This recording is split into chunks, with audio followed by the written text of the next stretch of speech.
Don't let anybody make you think that God chose America as his divine messianic force to be a sort of policeman of the whole world. God has a way of standing before the nations with judgment, and it seems that I can hear God saying to America, you are too arrogant. And if you don't change your ways, I will rise up and break the backbone of your power.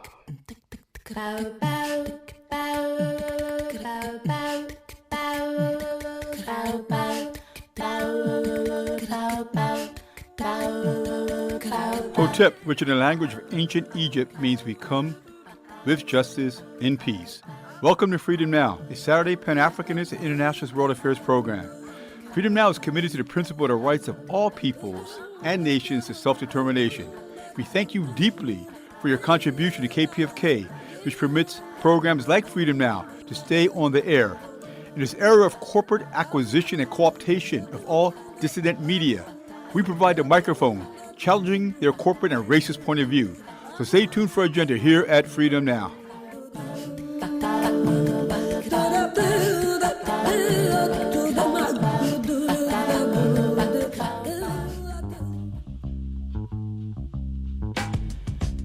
Habari Gani.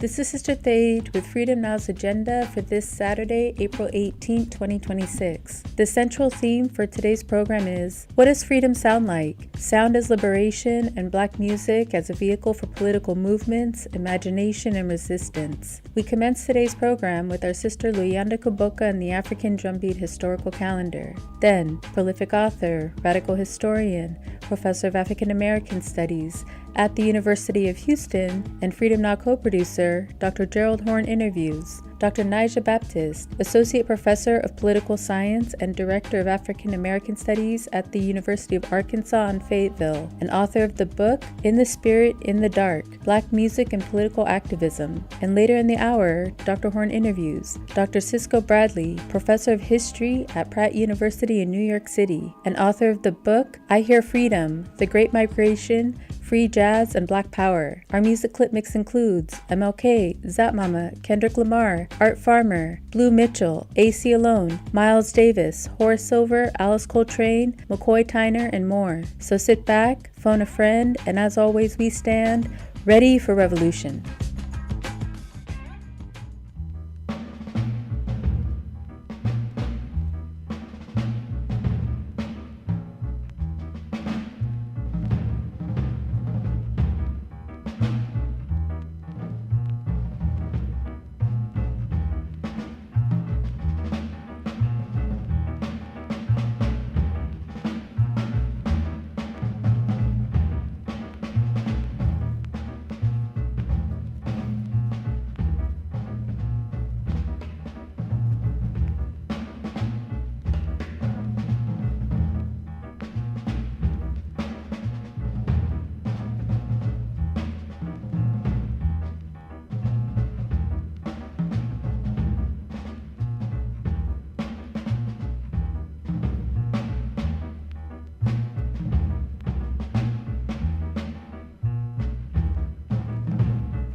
Afro-American. What is an Afro-American? And we need to come clean. What is an Afro-American? Is it an American with an Afro? And we live in California. Wouldn't it be more proper to say Jerry Curl American? How about this African-American thing? People say, oh, now he got the right name. No, wait a minute. We got to think about this. I always struggle with people. I have a shirt that says, we are Africans, period. Not African-American, but people say, yeah, but you know, my ancestry is African, but I was born in America, therefore I'm African-American. We tell them they haven't read Malcolm X. Malcolm X said if a cat had kittens in the oven, you don't call them biscuits.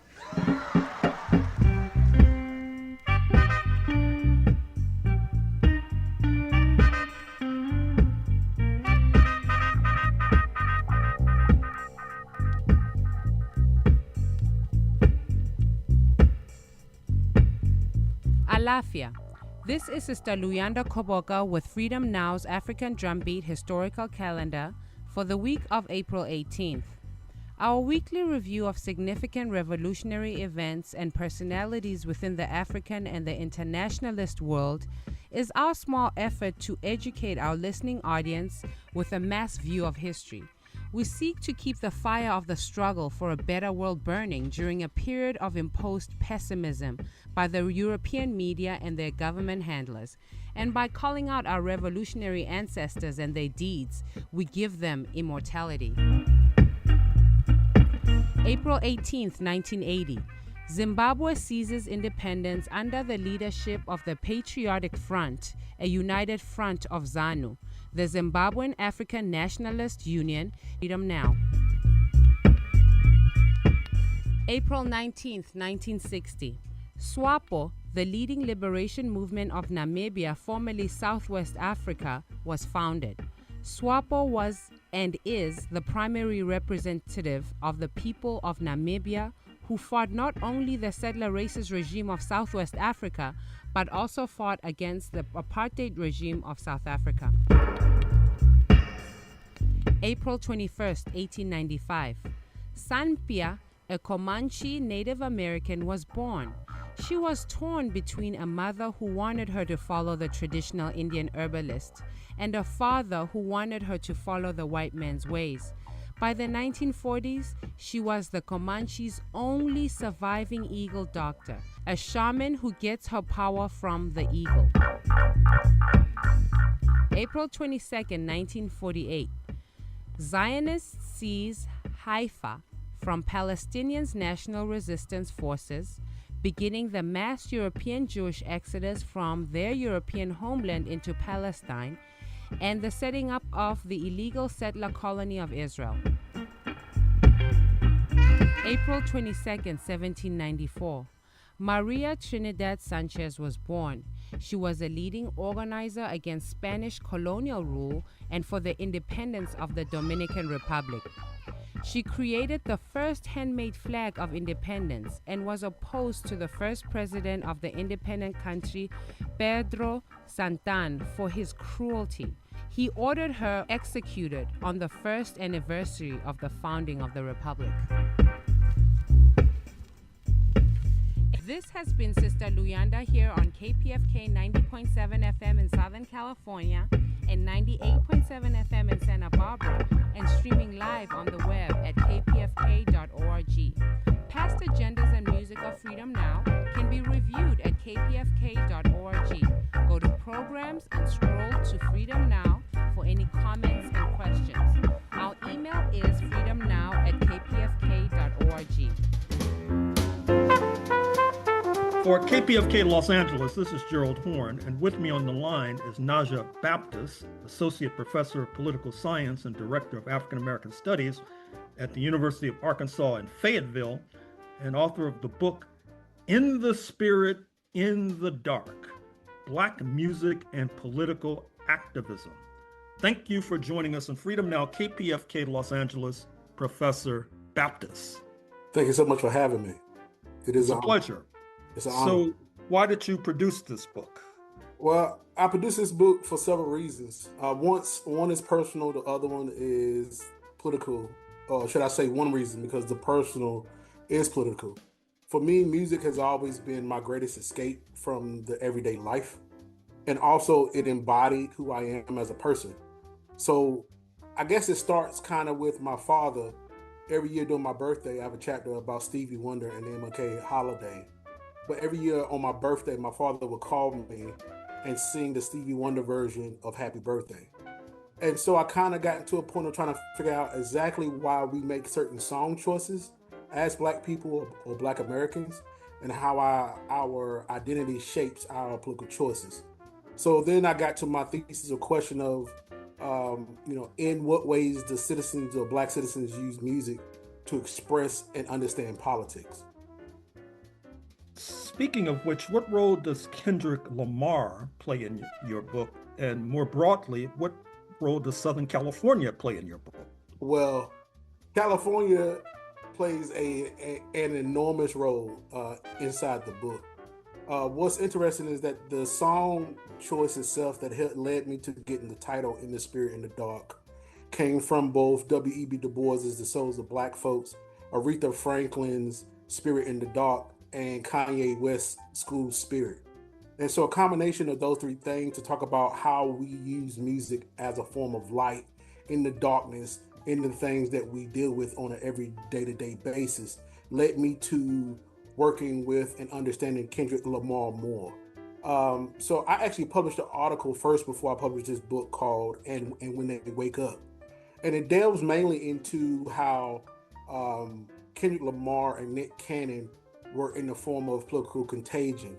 What I mean by that is that they were influenced by the Black Lives Matter movement, in particular, Black Lives Matter LA and their co-founder, Dr. Melina Abdullah, who's from LA. And so Kendrick Lamar plays a role in this in two ways. One is his song, We're Gonna Be All Right, that goes back to the notion that songs like In the Spirit in the Dark, School Spirit becomes almost a Negro spiritual or Black spiritual for us, right? That it doesn't necessarily have to be especially political in order to express the Black experience. And for us, the Black experience has always been rooted in culture. And for us, culture is where politics plays out the most. And so Kendrick Lamar's song, We're Gonna Be All Right, when it first came out, resonated with me so much as a young adult that it basically had me, it gave me this form of empowerment and this ability to move forward and look towards something other than the darkness that is around us, the oppression, the domination, that even in light of these things, there's a continuum of Black music. And so what does it have to do with LA and California? What's interesting is that I talk about the story where Kendrick Lamar has been given the key to the city. And when he's been given this key to the city and everybody knows about that event, one of Dr. Melina Abdullah's children runs from her, and runs to him and asks Kendrick to hold up a sign that says Kendrick for Kendrick. At the time, it was talking about an extrajudicial killing of Kendrick McDade and how they were organizing around this in LA and in California. And the interesting part was in that moment, Kendrick didn't just grab the sign because a child gave it to him. He actually started asking the child questions, which pointed to wanting to connect to something deeper than simply just a symbolic moment, but the substance of what the event was really about. This child goes on to explain to Kendrick Lamar that the reason that they were protesting and the reason that they were active at that time was to bring attention to the extrajudicial killing of Kendrick McDade and to advocate for oversight committees for the police in the area. And Kendrick, after listening to the story, he had something what I call instant contagion. He instantly became involved in the political movement. At that time, Black Lives Matter, and instantly became engaged. Now, this is important because Kendrick serves as 2 points, right? One is he is symbolic and emblematic of what California really is, right? The Rose Who Grew from Concrete, Good Kid, Mad City. You can name it off, go on and on and on. But Kendrick represents the epitome of what California, and then broadly speaking, this translocal Blackness, about Black people that come from these certain areas in the cities like I did.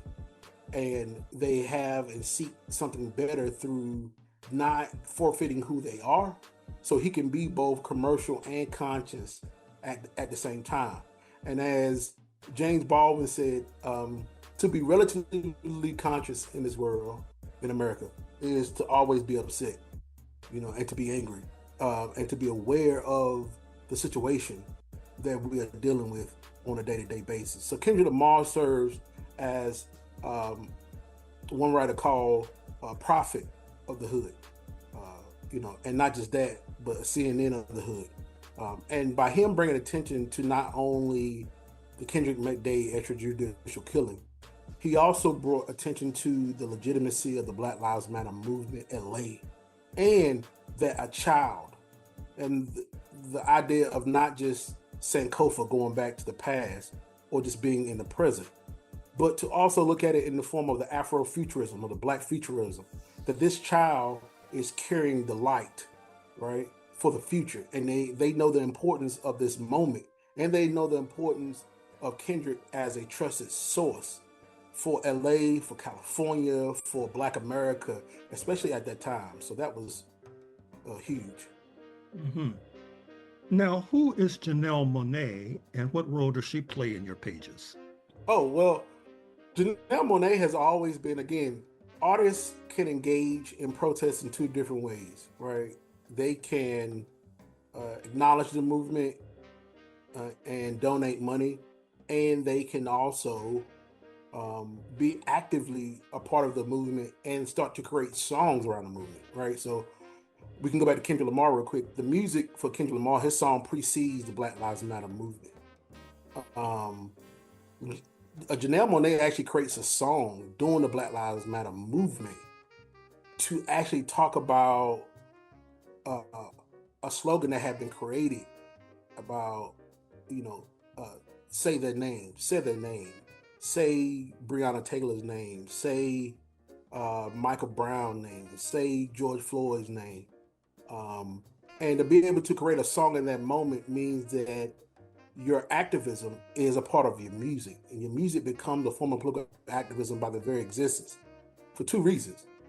Being Black in America means that you have to automatically go against a system that says that you can't have a group identity, and that you should not want to go against the American zeitgeist, right? And kind of the American psyche of we're one people, that means we have one problem and one solution.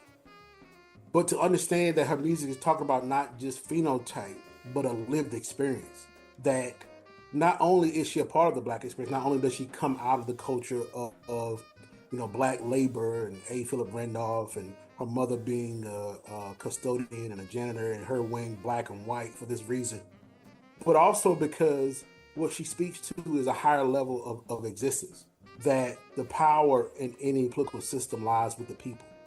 And so for her, she empowers not only herself, but everyone else around her by creating this song, and then start saying, say her name, say her name, say his name, say their name. And it embodies both the notion of,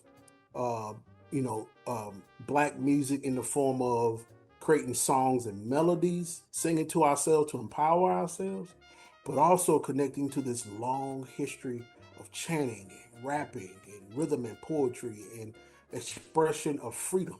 Because Black music lies somewhere between the sacred and the profane. And so for Black artists to exist, they exist in a level, in a place where they can talk about what freedom really is. And if America is really about freedom, then why do certain Americans experience freedom differently? And so there's a volatility to this freedom, and there is an unpredictability to this freedom, and there's alienation from this freedom that are supposed to be guaranteed by these documents. And by Janelle Monáe and artists like her and Kendrick Lamar and everyone else being involved, what they really do is they really start to cause political contagion. They let people know that it's okay to speak out again, that it's okay to stand up again, that it's okay to push back, that what they're doing isn't illegitimate or illegible, that we are visible, and we are visible not because we are made, we are visible because we want to be seen, and we will be seen. So that's what her music and contribution means to this book. And what about Rihanna? What role does she play in your book? Oh, Rihanna plays an enormous role. So it's interesting because normally when you're measuring political attitudes, we use something called a feeling thermometer. Zero on a scale of 0 to 100.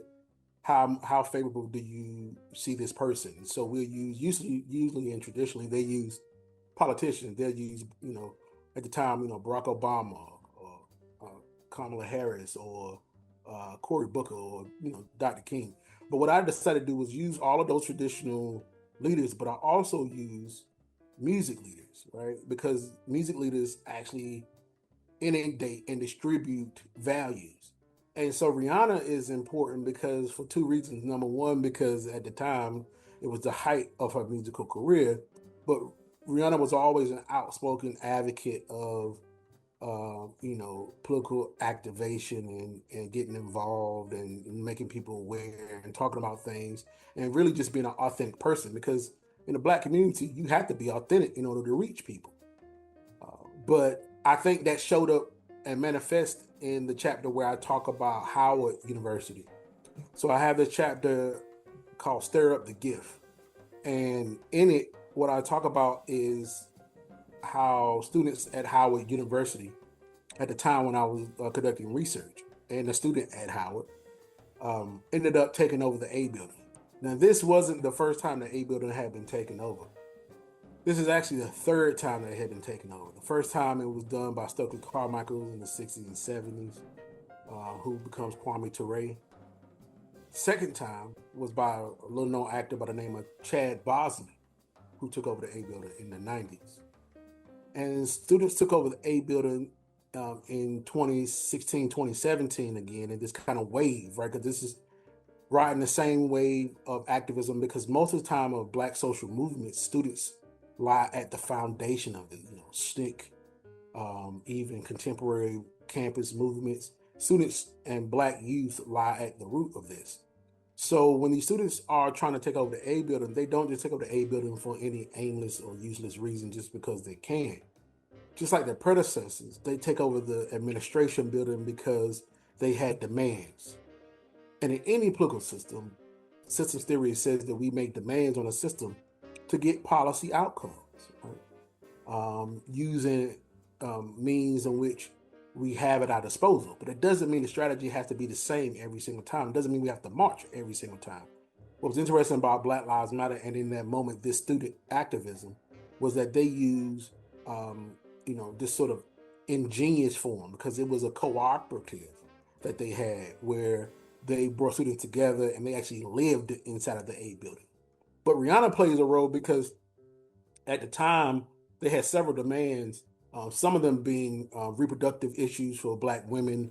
It was intersectional in that regard, some of them being like dorm issues, trying to get the dorms fixed. But one of the major overarching issues at the time was about student fees.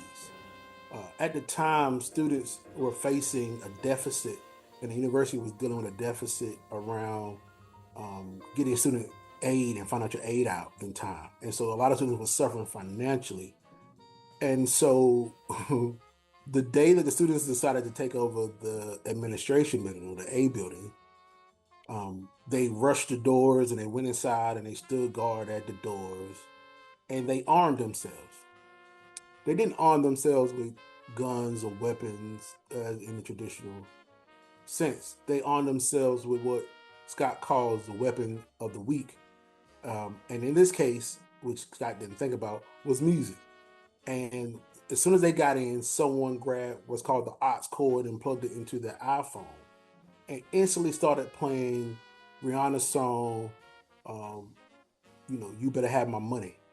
And yeah, right? And so when I talk to the students about it, because they let me come in and do a teaching, or they asked me to do a teaching, when I talked to the students about it, they was like, it was such an organic. I was like, was that planned? Right? Was it part of the plan? Like, oh, we're going to take over the A building and we're going to play Rihanna as soon as we get in, and that's going to make No, it wasn't planned. It was totally organic, right? And in this moment, it says that Black music carries a memory.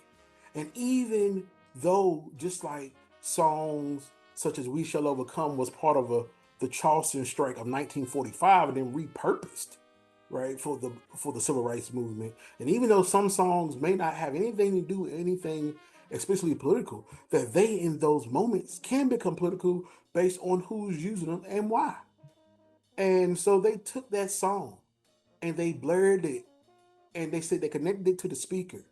And it was a moment, a communal moment, where ancient spirit, this is what I talk about in my book, this spirit that connects us back to the Ancient of Days, to the times of the original civilizations in Africa. And it talks about how it connects us into the ring shout that happens for enslaved Africans and that are brought over, and that all they had was the music and the communalism, dancing to the music, in circles called ring shouts. It connects to when Fannie Lou Hamer says that when the youth of her time, Stokely Carmichael and Karen Bass, who was part of the Student Nonviolent Coordinating Committee, came to them and said Black Power, she said that was connected to the same chant that enslaved Africans were saying during enslavement and during Jim Crow, that before I be your slave, I'll be dead and buried in my grave. It's the same essence and spirit that is in Kendrick Lamar's We Gonna Be All Right. It's that same spirit, right? It's that same spirit of resistance, the same spirits of resilience, and the same spirit of autonomy that says, I have a right to exist and I have a right to be heard. And what I'm saying is legitimate. And it's not because I don't love Howard, or they didn't love Howard, or don't love America that we speak out. We speak out because we do. And because we do love it, we must make it aware of things that are problematic. And we want to fight this fight in order to let people know that we did something, even if it's not about always changing the system. It's about the system knowing that we exist and sometimes it can't change us.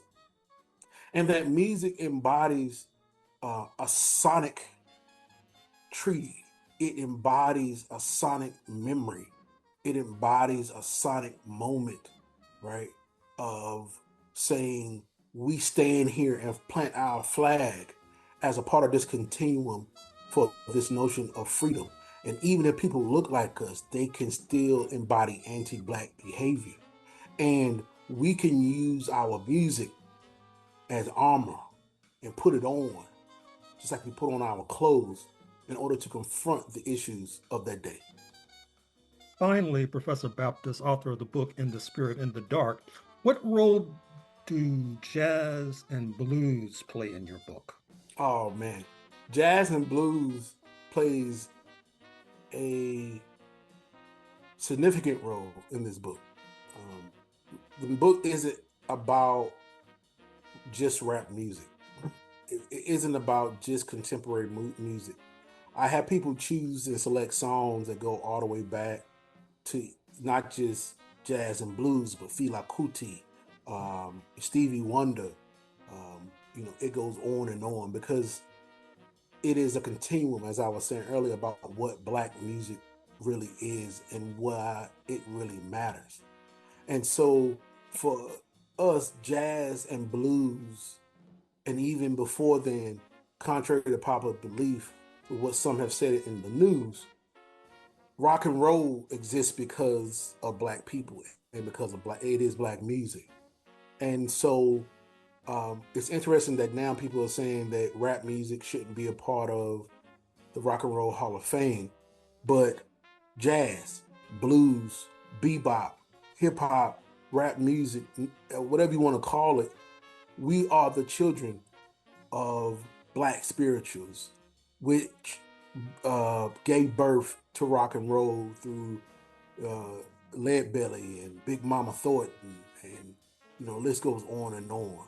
And so jazz sits as a conduit that helps galvanize all of the Black music that was before it, and then lays out a blueprint for all the Black music that comes afterwards.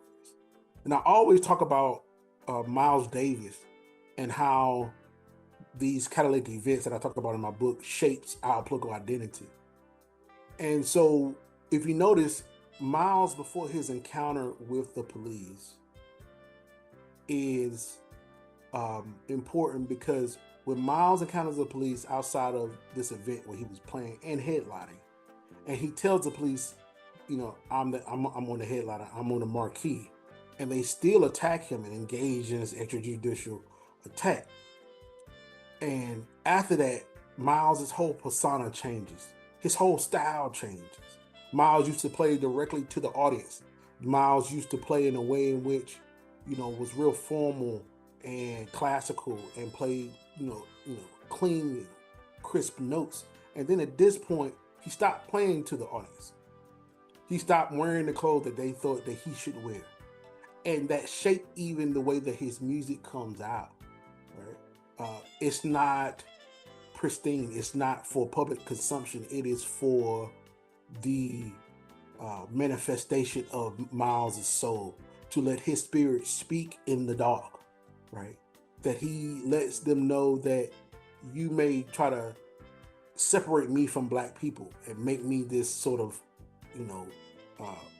individualized or isolated event, but I'm connected to the same Black people, and I have to experience the same thing on a daily basis. And it doesn't matter how much money I have, it doesn't matter what sort of situation that I'm in, that my music has to reign. And so that notion of jazz music and blues music, the notion of Howlin' Wolf saying, when you ain't got no money, you got the blues, right? When they saying, I don't know why I'm treated bad. It's the same question that the boys ask in the souls of Black folks. How does it feel to be a problem? And that inundates and travels, and music transmits that all the way up to 2026, to the point that some could even argue and have argued that mumble rap is an extension of scatting.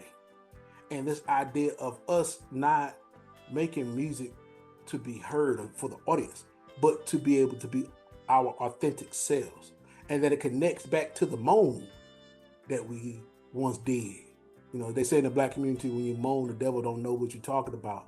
And so to be able to have jazz and blues shows and is a watershed moment in Black America, because it prepares America for what is to come, and it prepares the world, because it is a Pan-Africanist endeavor. Black music is. It's always connected to higher levels of freedom, of not just connecting to the African-American experience in America, but throughout the diaspora. So it connects to Haiti, it connects to Puerto Rico, it connects to Cuba, it connects to, Zimbabwe and Ghana. It connects all over the world, because Black music has always been at the root of all music. Well, Professor Baptist, author of the book In the Spirit of the Dark, I'm afraid we're going to have to leave it there, but thank you for joining us on Freedom Now, KPFK, Los Angeles. Thank you so much for having me. This is Sister Flora, and you are listening to Freedom Now at KPFK 90.7 FM in occupied Mexico, including Los Angeles, 98.7 FM Santa Barbara, 93.7 FM in San Diego, and streaming live on the web at kpfk.org. Today's program, as well as 10 prior editions, can be reheard at kpfk.org/audio archive, and scroll down to Freedom Now. For a truly alternative international perspective on world affairs, check out RTTV Russia, CCTV China, and online at Presna, Latina Cuba Telesur Venezuela, News 24 South Africa, and Press TV Iran. We will now continue with historian Professor Dr. Gerald Horne.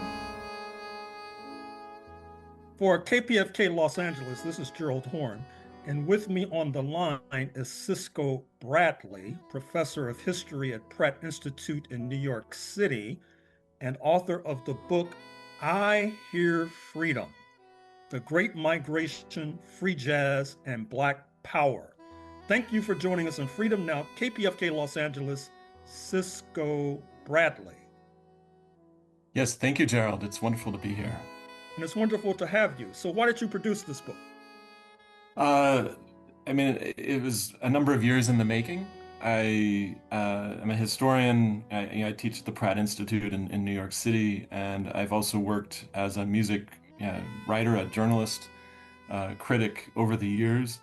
And I've been writing about free jazz for over a decade. So, I worked towards this book just really from my own interests in the music and deep love for the music, but also meeting many musicians over the years. And this book, draws heavily upon interviews that I did with musicians. And this particular book really focuses on the wave of free jazz musicians that came out of Cleveland and Detroit in the 1960s and 70s. And I suppose, part of my interest in doing that is because I feel like there have been some wonderful books written about free jazz, from Los Angeles, from Chicago, from New York. But I felt like Detroit and Cleveland had been left out a little bit in terms of the writing. And so, and I also had the opportunity to meet some of the jazz elders, that were working in those two cities, or people that worked with some of the musicians who have passed away from, that played an integral role in those cities. And so, it took me, I think it was about 5 or 6 years of work, in terms of conducting interviews and doing archival work related to those music scenes. So that's kind of where the book began. And maybe to add on to that, I also wanted to write a book in a way that tries to recontextualize free jazz in certain ways. I feel like the general narrative that has come out of music critics over the years really, has been this idea of sort of free jazz as a reaction to bebop. And of course it was, maybe a rejection of bebop and a desire to kind of, embrace, freer expression in jazz forms. But I also wanted to kind of think about a longer history that really kind of came out of conversations that I had with musicians. Free jazz as an expression of freedom. Free jazz is an expression of many of the movements of the 1960s. As I discovered as I got into the topic, there was a lot of crossover between the civil rights movement and the Black Power movements that were going on simultaneously to the emergence of free jazz. So I really wanted to explore those as well. So, so this is the result of that. So could you elaborate on that latter point, that is to say the intersection of the civil rights movement, Black Power, and what you call free jazz? Right. So, I began interviewing, people about, for this book, and as the bassist Jaribu Shaheed from Detroit, as he said to me, he said we were all involved. There was, it would have been odd for us not to have been involved in the political and social movements of the time. And Imam Mutawaf Shaheed, who's the imam in Cleveland, who was, he was the bassist Clyde Shy in the 1960s. He made, echoed similar statements. He said there was really no separation. All of it, the music and the social movements was all about freedom. And so I wanted to kind of bring that, I think, out and speak to kind of the social significance of free jazz, as opposed to just kind of confining it to this idea of a, just as a musical kind of movement. And, and it's a powerful musical movement, but to kind of give it that, I think that power as it was kind of coming out of the social movements of the time. So who was Ornette Coleman, and what were his ties to the City of Angels, speaking of Los Angeles? Yeah, Ornette Coleman is obviously one of the principal figures in free jazz. In many ways, many people consider him to be the founder of it. Certainly, he made some of the most important, foundational statements in free jazz, with his early records, The Shape of Jazz to Come and many of the other records that he put out. Ornette is a towering figure in American music, and someone who I think still deserves much wider recognition for what he did.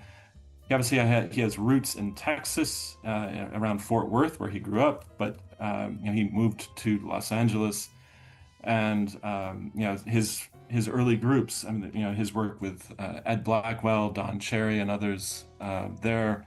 Were really important for establishing free jazz as a sort of a new wave of jazz expression. And then, of course, he later moved to New York. But what he did, really, I think Los Angeles was sort of the incubation point for many of his ideas. I think Ornette Coleman, I think he was a major inspiration for a generation. You could also put John Coltrane in that, I think kind of as the other maybe major inspiration for this generation. But a lot of people talked to me about, the power of Ornette Coleman and how he got them to see and think about music in a new way. And I should say the title of the book, I Hear Freedom, it comes from a phrase, from a statement that was made by Mutawaf Shahid. He said he was in Albert Eiler's family's basement, because they were friends growing up. He was friends really with Donald Eiler, Albert's younger brother, the trumpet player Donald Eiler. And Mutawaf Shahid said when he first heard Ornette Coleman, he said he heard freedom, and that is where the title comes from. And really, he said it was really the fullest expression of freedom as he could imagine it, in terms of music at the time. So I thought that was just such a powerful statement, and also kind of grounded the music in something broad that was, was really connected to the social movements of the time. So Ornette Coleman figures quite large, I think, in any history of free jazz, and certainly in this one as well. Now, you mentioned John Coltrane. Could you elaborate on the role he plays in your story? Yeah, well, I think any discussion of American music in the mid-20th century, has to include John Coltrane, one of the most powerful creative artists that I think has ever arisen anywhere, and certainly in the U.S. I think because Coltrane was an established figure in bebop and hard bop, and working with Miles Davis and others in the 50s, when Coltrane began to embrace the free jazz, or as people sometimes call it, the avant-garde, or the new black music, or various terms that were used, I think he gave that kind of expression a legitimacy that others sometimes didn't receive, because he'd already established himself as one of the most forward-thinking saxophonists of his generation. Now, throughout the book, Coltrane remains a major figure, even though I don't really, the book doesn't necessarily focus on him, but it really focuses on a generation of musicians inspired by him. Because the book focuses on Cleveland and Detroit, we can see Coltrane, in the minds of everyone.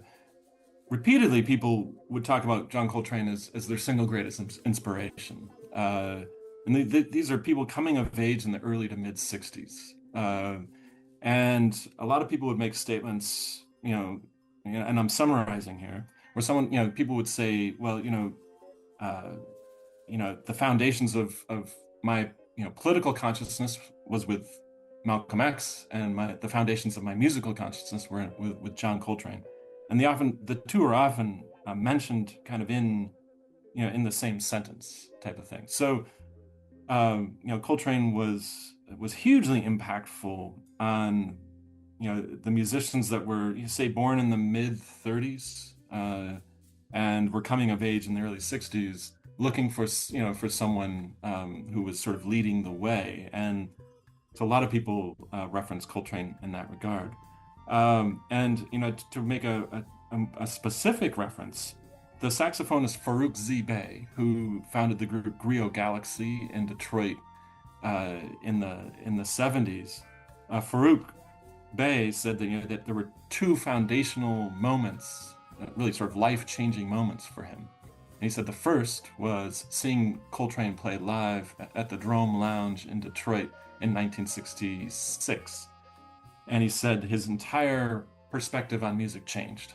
And then about a year later, July 22nd, 1967, he and his friends had gathered to listen to Coltrane, because this was just, I think, 5 days after Coltrane's passing.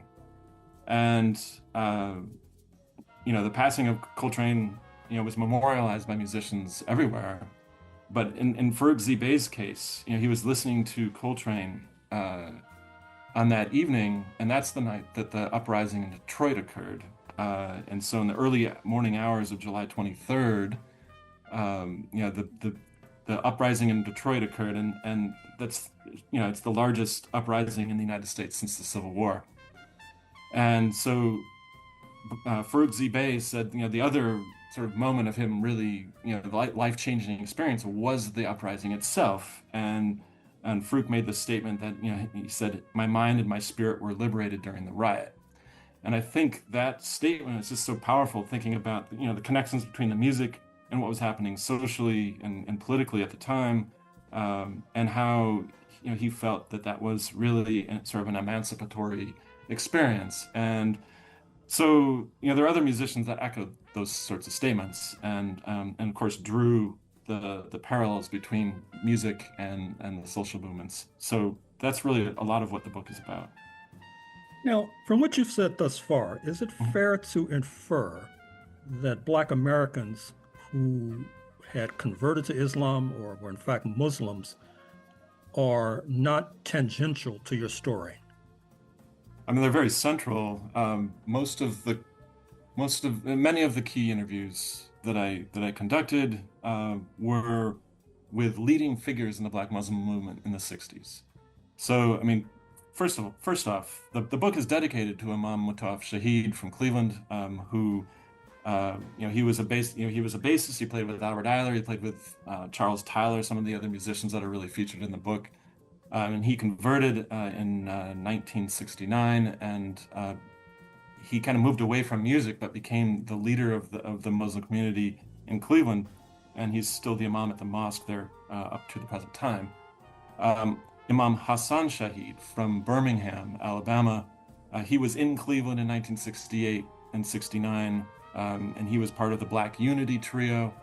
Hassan was another sort of major person that I interviewed for this book, and there are many others that I could mention. And Farouk Zibay converted. Abdul Wadud, the cellist, he converted. And so they are central figures in this book. And Jaribu Shahid in Detroit. So, yeah, I mean, it's to say, very clearly that many Black Muslims at the time were sort of deeply, involved in free jazz movement, and also, central figures in the social movements, the Black Power movements at the time. So who was Cecil Taylor, and what role does he play in your story? So Cecil Taylor, you could say is maybe the other, one of the other major, I would say, along with Ornette Coleman, John Coltrane, Cecil Taylor, three of the real foundational figures in free jazz. Cecil Taylor, was born in Queens, New York, in 1929. Free jazz piano player, one of the great musicians of the American musicians of the 20th century, without a doubt. I always think of Cecil as being, a century ahead of his time. I think we're still. I don't think society has caught up to him even now. He reconceived the whole playing of the piano, and it's hard to find any, sort of free jazz player since who hasn't been influenced by him in some way. He's also mentioned in the book a number of times. Cecil Taylor, he's an extraordinary artist of incredible power. He led groups in New York. He was also an educator. And his big band in New York was really a learning, almost like a learning space for musicians from the next generation. So he mentored a lot of people. I previously wrote a biography of bassist William Parker, who worked with Cecil for 11 years, mostly in the 80s. And so, they were very closely connected. Cecil's, discography is absolutely fascinating. I think he's one of those artists that he continued to evolve, and, his body of work is truly astonishing. So, so he definitely factors into the book, I think, as another one of these foundational figures. And what about Albert Ayler? So Albert Ayler is one of the central figures in the book because he was born in Cleveland in 1936, saxophonist, one of the most original sounds of of anyone who's ever played tenor saxophone. And he is probably the most well-known figure who is deeply covered in the book. And the book, in a way, began with him. in the way that I frame the whole book. I began to wonder where did he come from?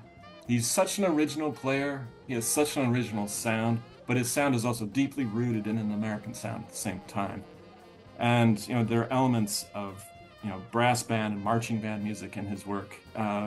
You can hear early New Orleans a little bit in his work. A lot of critics in the 60s, Amiri Baraka and others, detected the sound of field shouts in his work. And of course, there's all kinds of jazz, blues, spirituals, gospel in his sound. But at the same time, he managed to synthesize that into something deeply original and I think startlingly fresh. And so, the book began with me wondering where he was from. And so the book is basically split into 3 sections. The first section looks at the origins of the musicians. The second section looks at the musicians who stayed in those cities, people whose main activity was in Cleveland or Detroit. And then the third section of the book looks at the musicians that left and went elsewhere, to Los Angeles, New York, Chicago a little bit, and Paris.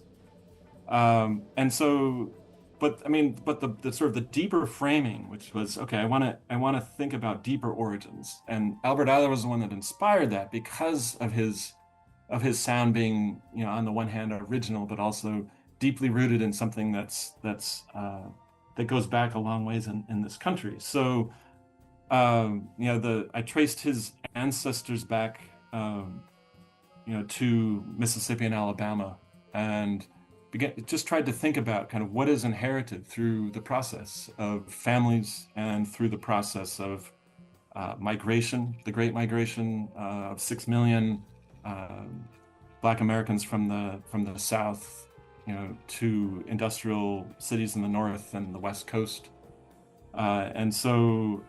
The first section of the book really kind of engages with that.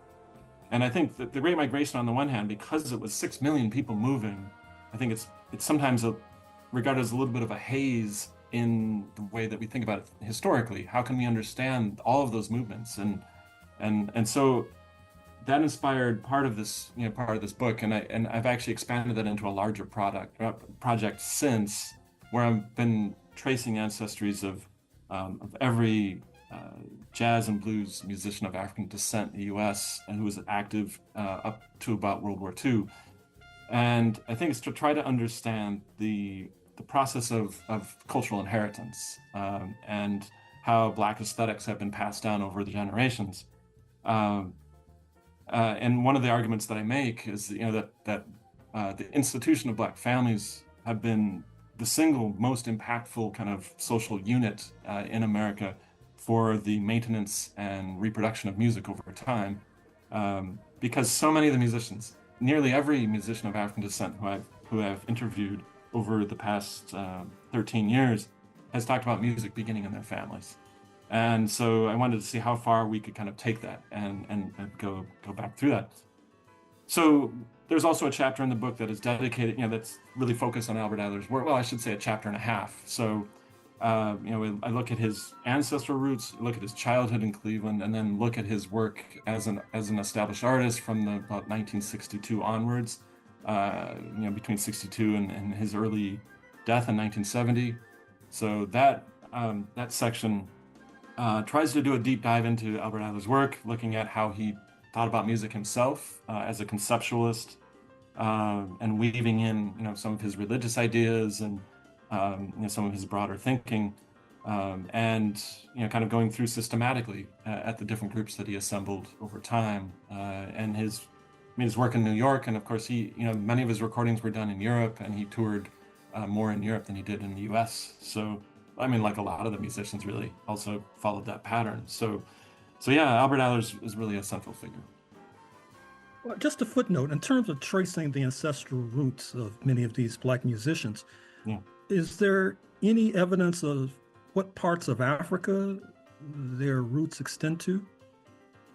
Yeah, that's probably the most difficult part of really looking at the deep roots. But I can say now, the project has since kind of expanded a bit. So I have researched over 2,900 musicians, And it's difficult sometimes to find those specific links to Africa, but they do sometimes arise in either through archival data or at times musicians that may have used DNA evidence to figure out some of the specifics.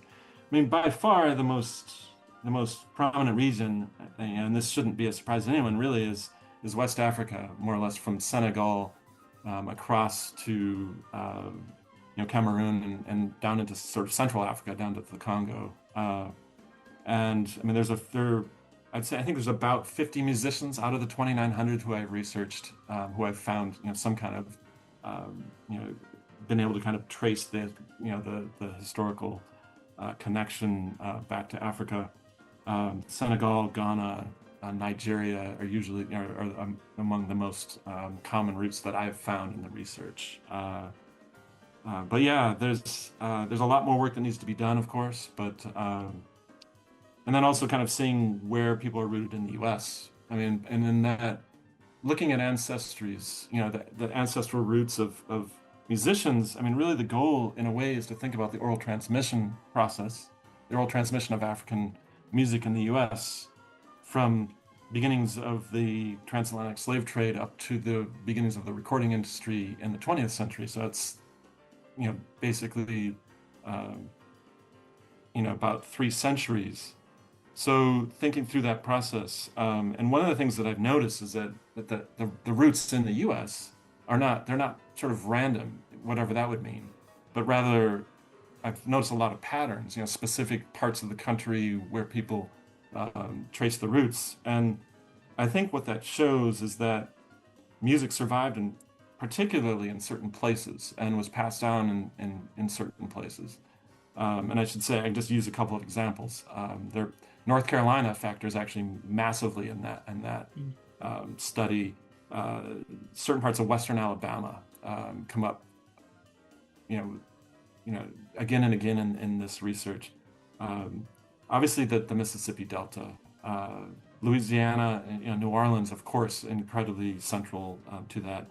And then so kind of looking at those patterns, also kind of tracing migrations, forced movements and fugitive movements and free movements over across the American landscape, from the usually back into the 18th century as much as we can do, up into the early 20th century, and seeing those patterns. And you see, especially in this case, since I was looking at musicians for this book, the section that made it into this book, musicians who emerged in Michigan and Ohio, many of them have roots in the Underground Railroad, coming up into southern Ohio, sometimes by their 18 teens or 1820s.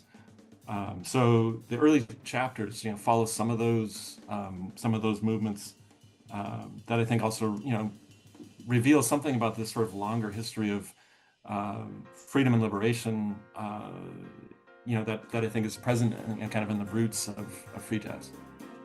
Well, Cisco Bradley, author of the book I Hear Freedom, The Great Migration, Free Jazz, and Black Power. I'm afraid we're going to have to leave it there, but thank you for joining us on Freedom Now, KPFK, Los Angeles.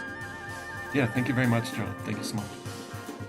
And in closing, we'd like to thank our guests, Dr. Najja Baptist, Dr. Cisco Bradley. Thank you to our producers, Dr. Gerald Horne, Sister Flora, Brother Brandon. Thank you to our board ops, Lai, and all those who made today's program possible. This program, as well as prior programs, can be reheard for the next 60 days. Go to kpfk.org, audio archives, scroll to Freedom Now. Signing off, this is Sister Thage, and as always, we stand ready for revolution.